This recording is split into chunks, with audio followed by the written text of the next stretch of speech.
crime-scene footage of Sean Diddy Combs in the days leading up to his arrest in New York last September. You want to put the stuff in my fanny pack, King? The exclusive video obtained by Netflix shows Combs debating with his lawyers about strategy. Listen to me. This to show you his character. Was that the reason for including it? In the months leading up to his arrest in New York in September, Sean Diddy Combs was already under intense scrutiny. Newly surfaced footage reportedly obtained by Netflix shows him intense conversations with his lawyers, debating legal strategy and arguing over how his character would be portrayed. At the same time, a documentary produced by 50 Cent has been released, focusing on the allegations and criminal accusations surrounding Diddy. The film not only Combs allegedly found her a short time later and insisted she find him a place to sleep.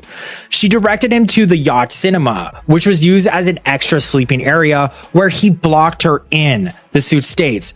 Christian Combs allegedly began to touch her and took off his clothes. The suit states that his blank was blank and he grabbed her arms and was trying to force the plaintiff to perform, I guess, brains on him, the suit states. The events that led to his downfall, but also features a segment on his son, Christian King Combs, exploring how the younger Combs has been drawn into the controversy and how the family has been entangled in the wider scandal. Much of this public attention traces back to the disturbing account of Grace Omar, a former yacht stewardess who decided to speak out about what she says happened during a yacht charter and Markey says that she had been working as a steward, providing food and drinks on that yacht for a 12-hour period, and she was 25 years old at the time. She believed that the trip would be a, quote, wholesome family excursion, but says it, quote, turned into a hedonistic environment, even describing rampant drug use amongst sex workers and celebrities who came on board. She believes that the alcohol on the yacht had been laced with drugs because she says women would have one drink and then almost immediately pass out or start falling. December 2022. According to her, she had been hired to work a 12-hour shift as a steward, serving food and drinks aboard a yacht leased by Diddy. At 25, she believed she was stepping into a wholesome, family-oriented trip. Instead, she claims the atmosphere turned into something far darker, a kinesthetic environment marked by rampant drug use, sex workers, and celebrities drifting in and out of the vessel.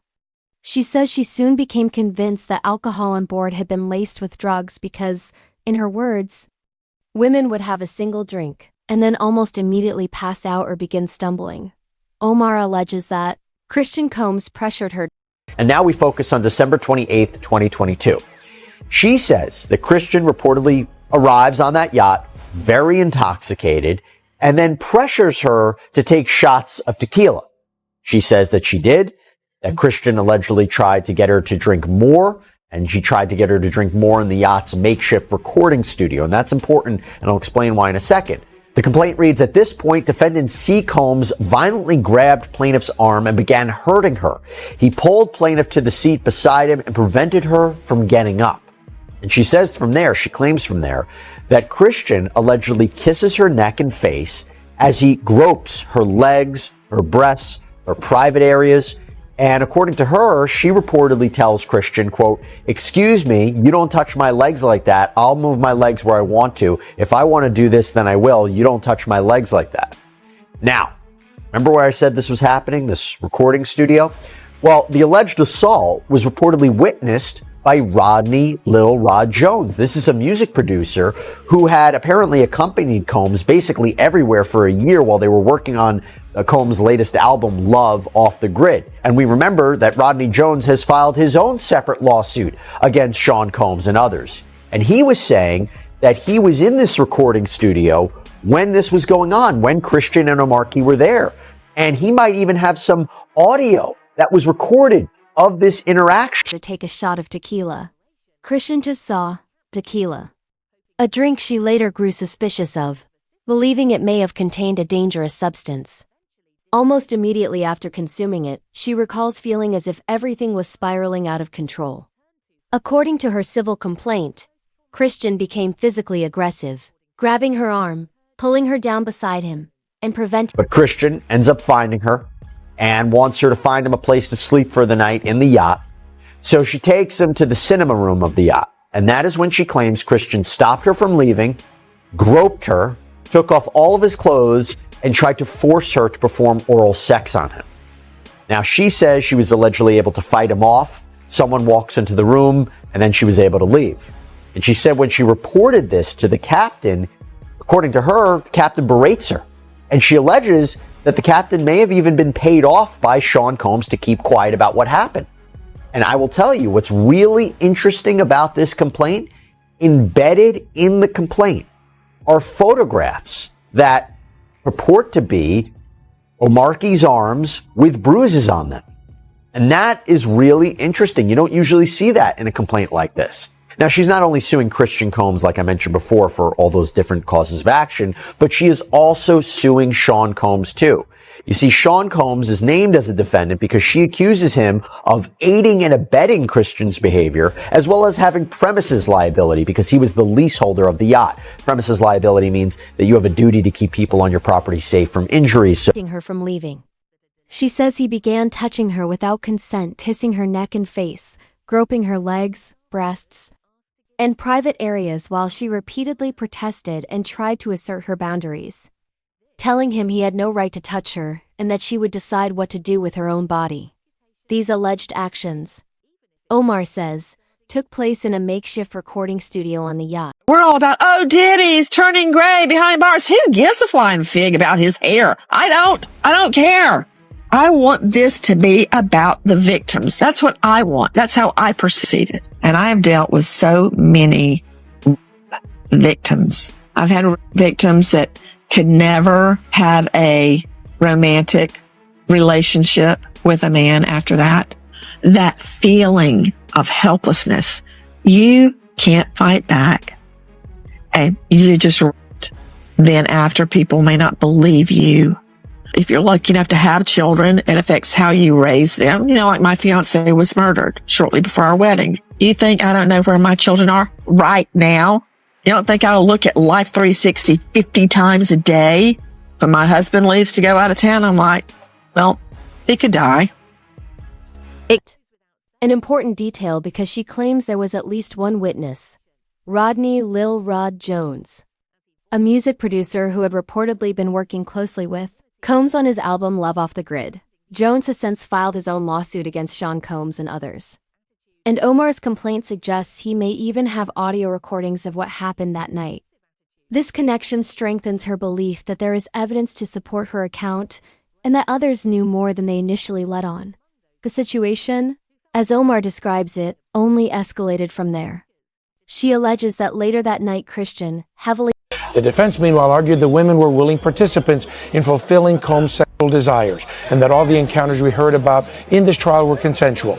And there you see, after the verdict, Diddy's family celebrating on the streets in New York City, doing push-ups on the sidewalk while others danced. They said a few words exclusively to ABC News. Insisted she find him somewhere to sleep on the yacht. When she directed him to the cinema room, which was being used as an extra sleeping area, she claims he blocked the exit and prevented her from leaving. According to the suit, Christian took off his clothes, continued groping her, and tried to force her to perform oral sex. She says she fought him off as best she could and was only able to escape when someone else walked into. King Clown. That's some real clowns. Man, listen to me, man. Let me just tell you something, bro. And this is real talk. He's still going to jail. You happy because he didn't get the RICO and the racketeering, so he gets to keep his money. He gets to keep his inheritance. He gets to keep all the that they stole over the years from other people. That's why he happy. Him and Puff wasn't that tight. They used to go at it. People close by would tell that story. Yeah, that's still his father. But you and I both know that extra right out there, come on, man. Outside the court, the judge might give him extra time for this and his antics. Puff not coming home, bro. And you got to realize at 50 something years old, he'll come out to get his Social Security or better. How old is he? Born in 69? We're like 54, 55, something like that. He'll come out and get his Social Security. He had to do 85% of his time. That right there, King Kong or Christian, acting like that in front of the courts, in front of everybody. They be taking these judges back information. The officers, they got people around there looking at that. There were victims in this case, bruh. The room, interrupting the encounter and giving her the chance to leave, hoping for help. Omar says she reported what happened to the captain of the yacht. Instead of support, she claims she was berated and ultimately dismissed from her position.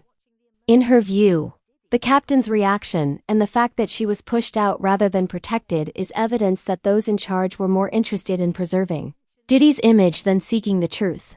She further alleges that the captain... When do you grow up, man, and be who you really are? Because you ain't no gangster. You don't know what a gangster is. You a prankster. You a prankster, son. Stop that.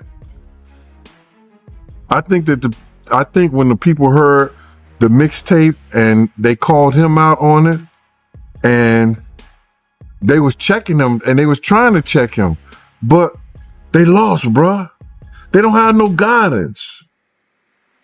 The dude who's supposed to be doing, I don't know if he's security or whatever like that. Man, what the fuck is you doing out here like this? He gets on the ground and start doing pushes up with him. Bruh, for real? Man, put your shirt on and get your ass back in that damn car. Stop acting like you stupid. Act like you got some sense. That's when they making the dollar make them, bruh. The dollar is making them. What you happy about?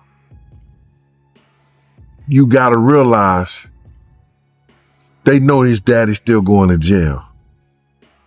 They happy because they feel like the government doesn't have a right to mess with nobody's assets at this time. The verdict on the RICO, non and void. Nothing. Racketeering, nothing. And I guess it was some kind of, what was the other charge? Sex or something like that? Not sex. They got the sex charges, but the RICO, the racketeering, and the kidnapping. The kidnappings, coercion, kidnapping, all this like that. All that was non-void. It went nowhere. It went nowhere. But you still partying? Your dad about to do some time. They have been paid off to stay quiet, and that only a few carefully chosen staff members were ever asked to give statements about that night. She and her partner, she says, were completely excluded, reinforcing her belief in a deliberate cover-up designed to shield the powerful and discredit the victim. Omar's civil complaint names not only Christian Combs but also Sean Combs as defendants. She accuses Christian of assault and related misconduct, while she accuses Sean of aiding and abetting his son's behavior and failing to maintain a...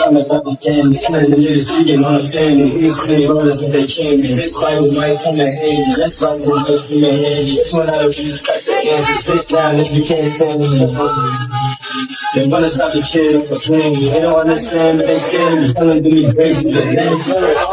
He ain't no real boss. He ain't no real king. He could make her own, earn her keep. He ain't no real king, man. Come on, man. These kids is clowns out here, bro. You know, it don't have really nothing to do with his father being in jail or nothing like that. You know, these guys right here, they always wanted to be, you know, instead of going and doing something positive in the world and being somebody positive in the world, they live this lifestyle of spoiled rich kids had been given enough to do nothing instead of being given something enough to do something. They've been given enough to do nothing instead of being given enough to do something. There's a difference. So, never had to work a day in his life. All he know is the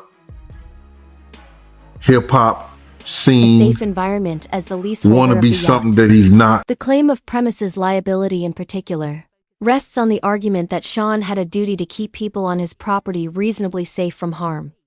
Embedded in the complaint, according to reports, are photographs showing bruises on Omar's arms, which she says were the result of the physical struggle on the yacht.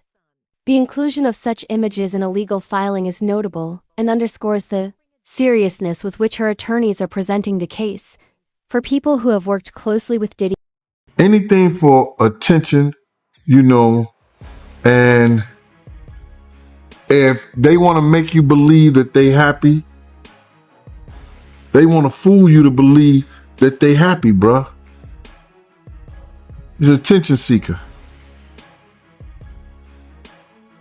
I look back on all the things that all his sons have been doing. Well, just him, Justin, because Quincy ain't his son. That's Al B. Sure's son. King Kong has been the reckless of all of them that came to represent him.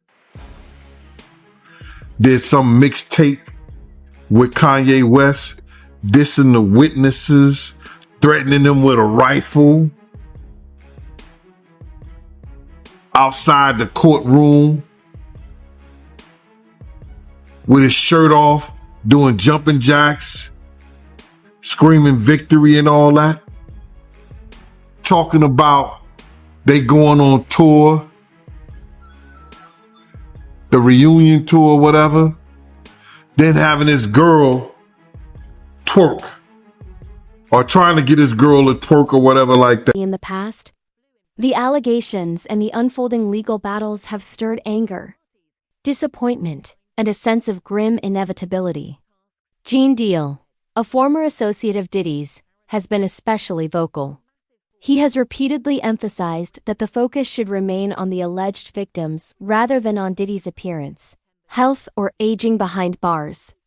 Drawing on his experiences with survivors of trauma, Deal has spoken emotionally about the long-lasting impact of such incidents, how they can affect a person's ability to form relationships, raise children, and feel safe in the world again. To him, the public fascination with Diddy's fall from grace often overshadows. Well, Diddy is just a working class stiff while he's at Fort Dix. So when you're at a prison and somebody says, you read any good books lately?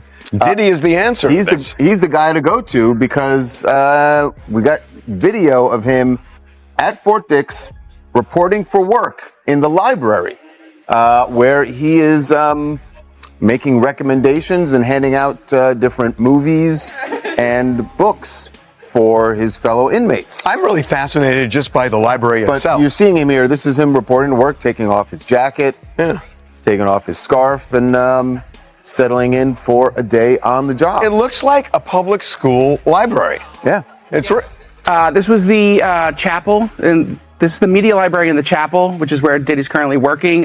He's working in a Life Connections program, which is an 18-month program that helps rehab people and get them closer to spirituality, to charity groups, and with that, it will shorten his sentence. But in this media library, he helps inmates with religious material, rent out movies, that kind of stuff. You see him pushing a really cart interesting with a TV on it. Yeah, I mean, he was in the laundry room when he first got there.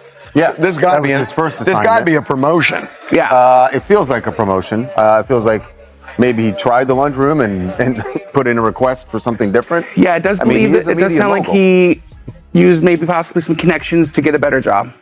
So here's my question. I mean, that's the story. Yeah. My question is this.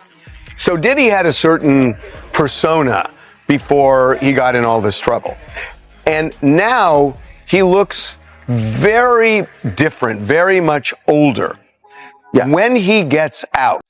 The suffering of those who have come forward. Deal has also been sharply critical of Christian King Combs. In his view, Christian has lived a life of extraordinary privilege. Born into wealth, and insulated from the realities his father's persona once purported to reflect. He argues that Christian adopted the image of a hardened streetwise figure without ever living that life, describing him as an attention seeker and a prankster rather than a genuine gangster. For Deal, Christian's actions, whether appearing outside the courthouse shirtless doing push-ups and celebrating, or allegedly dissing witnesses in music, are not just immature but dangerous. We have the video tonight of a jail fight that ended with a guard being taken to the hospital. It happened earlier this month at the Metropolitan Detention Center. You can see a group of inmates gathered in the day room when inmates begin to fight. When the camera moves back, some inmates start scattering as others continue to fight. Guards rush in to try to break up the fight. That night, our cameras caught one of the guards being loaded up into an ambulance. Here that video is. Video later shows a line of inmates all in handcuffs against the wall. No word on if any of them were charged or what kind of injuries the guard had. He warns that such behavior can draw the attention of prosecutors, judges, and investigators, who are always watching how defendants and their families conduct themselves in public. Another incident that sparked criticism involved a video in which Christian was reportedly seen trying to coax his girlfriend into twerking on camera while she was clearly uncomfortable. To Deal, there was an incident that we first learned about 2 weeks ago during Diddy's sentencing hearing, and he said, I was sleeping in my bed in the prison. It's a federal detention facility in Brooklyn called MDC Brooklyn, and there are federal inmates who are in many cases waiting for their trial as well. And Diddy claimed that somebody held a knife to his throat. He woke up and this guy basically had him, and he had the knife, and Diddy was at this person's mercy. Now, it's unclear what exactly happened from there. Was there a guard that came in? Did Diddy somehow fight this person off? Well, seems unlikely that happened. Or did the person just leave? Bottom line, this guy, at least according to people close to Diddy and Diddy himself, could have hurt him badly or even taken his life. And I think that was something they wanted known during the hearing because they wanted the judge to take some pity on Diddy. Bill and others. This clip echoed what they see as a pattern of disregard for women's boundaries and a craving for validation at any cost. He compares the younger Combs' behavior to a reflection of his father's worst traits, suggesting that the same hunger for attention and power has seeped down through the family. In his view, rather than using their resources and influence to do good, some of Diddy's children have been given enough to do nothing, squandering their advantages while trying to emulate a lifestyle built on bravado. As the civil lawsuits and public criticism mounted, Sean Combs' own situation shifted dramatically. In September 2024, he was hit with serious federal charges, including sex trafficking, racketeering, and operating a criminal enterprise. The man who once traveled by private jet, hosted extravagant parties, and occupied mansions suddenly found himself in the stark confines of the Metropolitan Detention Center, MDC, in Brooklyn, a facility notorious for harsh conditions. The luxuries of his former life were replaced by a steel bed, institutional food, and a constant sense of vulnerability. Reports surfaced that he refused to eat some of the prison meals out of fear that they had been tampered with and that he was visibly anxious, sleeping little and fearing for his safety. One particularly alarming incident came to light when, during a court hearing, it was revealed that Diddy claimed someone had held a knife to his throat while he slept at MDC. According to this account, he woke up to find another inmate standing over him with a blade, leaving him at the mercy of a potentially deadly attack. It remains unclear exactly how the situation ended, whether guards intervened, the attacker backed down, or circumstances shifted in some other way. But the story was raised in court, seemingly to highlight the dangers he faced while in custody, and to appeal for some measure of leniency or understanding from the judge. Over time, Diddy was transferred to FCI Fort Dix, a federal prison where he reportedly works in the chapel's media library. Video footage has shown him pushing a cart with a television on it, taking off his jacket, and settling into what appears to be a routine job helping other inmates check out books and movies, particularly religious and self-improvement material. His role is said to be part of an 18-month Life Connections program aimed at promoting rehabilitation and spiritual growth, which could help slightly shorten his sentence if he completes it successfully. For someone who once operated at the pinnacle of the entertainment world, the contrast is stark. Instead of directing music videos or orchestrating tours, he now spends his days organizing DVDs and reading materials for fellow prisoners. Life behind bars has not been peaceful, either. Reports from inside MDC described a violent brawl in the day room that ended with a guard being taken to the hospital. Video footage shows inmates fighting, others fleeing, guards scrambling to break up the chaos, and later a line of prisoners in handcuffs against the wall. While it is not clear whether Diddy was directly involved in that specific incident, the environment itself has been characterized as volatile, dangerous, and psychologically crushing. Former inmates and commentators alike have remarked that such facilities are designed not just to confine but to break people down mentally, especially when they are placed in isolation or protective custody. Diddy has reportedly tried to maintain some sense of purpose, at one point helping organize a Thanksgiving meal for other inmates and seeking participation in various rehabilitation programs. Still, the erosion of his public persona, combined with the grim monotony and tension of prison life, appears to have taken a heavy toll. Observers who once saw him as a near-billionaire mogul now describe a man who looks older, smaller, and weighed down by fear and regret. As if to seal this reversal of fortune, 50 Cent's documentary about his alleged crimes has been released, publicly cataloging accusations and reinforcing the narrative of his steep fall from power. According to federal records, the earliest projected release date for Sean Diddy Combs is June 4, 2028. And that assumes good behavior and successful completion of certain programs. Even then, he will have served a significant portion of his sentence and will exit a very different man from the one who once dominated charts and red carpets. In the meantime, questions linger about his legacy, his influence, and the path his children, especially Christian King Combs, will choose to walk. Some believe Christian is destined to follow his father's footsteps, repeating old patterns of recklessness and entitlement. Others hope that the public unraveling of Diddy's life will serve as a warning, prompting his children to seek a different, more accountable future. For now, the story remains one of unresolved conflict. Them type of cells are built to mentally destroy you. Mentally, not physically, mentally. Yeah. They're not mentally, they mean they're to mentally destroy. And guess what? When people make things for you, they gonna do their job. You smoke weed, you gonna get high. You get put in that solitary, you gonna lose your mind. Yeah. Yeah, that's what it's there for. It's there to break you, to stop you. Oh, you wanna act up? Well, put him in there. Yeah, nigga, all the money, you know what PC Diddy think? You know, he gotta come down to what we call a real reality check.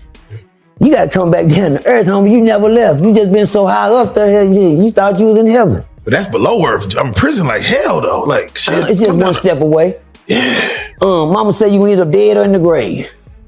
Well, which one is it, mama? Dead or in the grave? You understand? I'm trying to figure out. Let's make that make sense. But right now, Diddy in the grave. He ain't dead. He's somewhere he can't. It's like being in a coffin you can't get out. It's like somebody threw dirt on you. You in there, but you can't get. He in the grave right now. He in Hades. He can beat on the dog, all the things. Let me tell you. Whoa, that got me hot right now. Man. The only thing gonna save you behind them balls is God. Come on now.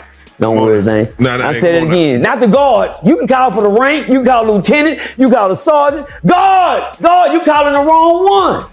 You gotta call God. Damn. That's the only person gonna save you behind them balls. You can call anybody else you want for help in there. Your mama, your daddy, lieutenant this, captain that. No. You should have been calling. And ongoing trauma. Alleged victims like Grace Omar are pushing for justice in the courts. Former insiders like Gene Deal are calling for accountability and empathy for survivors. And Diddy himself is confined to a prison routine far removed from his former glory. Whether Christian will continue down a path of controversy or decide to redefine himself is a question still hanging in the air. As observers watch closely to see if the cycle will finally be broken or tragically repeated.